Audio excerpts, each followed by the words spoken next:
the support for the film, the happiness. I mean, the emotions range. Some people actually cry, depending on how much this touches them personally.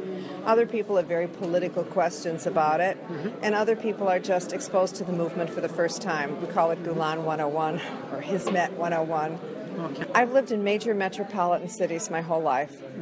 And 5 years ago, I didn't know any Muslims. I knew people were Muslim. They just weren't my friends. Our paths didn't cross that way. And then I met Hakan, and my life changed. I knew very little about Ottoman culture or Turkish history, and that was the hard part for our film. Telling Turkish history to make the movement understandable and not having people who aren't interested in history turn it off. I was very happy to see the documentary. It gave me lots of new impressions about Fethullah Gülen. I have known him, not personally, but his ideas and work since maybe 8 or 10 years. I'm impressed by this man's understanding of the importance of education and schooling. I think this is exactly what is important now. And also his social programs, helping the poor and the hungry all over the world. It's a grandiose, splendid concept he is following, I think. The message of building bridges, peace and understanding, that's something which is appealing to me.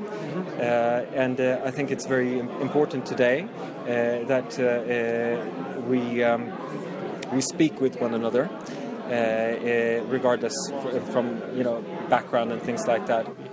I found it to be an interesting movie, and it's giving a lot of good information about the Gülen movement and about Mr. Gülen himself. And I was challenged by the meeting all the people that provide service for their fellow human beings. I've been impressed by by the dinner, and which I've been invited to, participated in. Many good relations, and I've also been impressed by the good work in arranging this kind of intercultural context.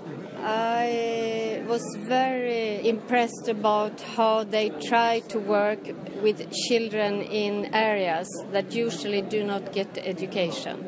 The idea of bringing different cultures in, encountering each other, I think that is something we need in the whole world today. I have been thinking of the title of the film, Love is a Verb, and I'm still curious a little bit about that title, because I was thinking actually that the form of a verb is so much related to the activism of Gülen. Because when you say it is a verb, it's a way of living, and you could feel that when they were in different countries. You could see the people that were engaged in this movement. They had a way of living. It was their life.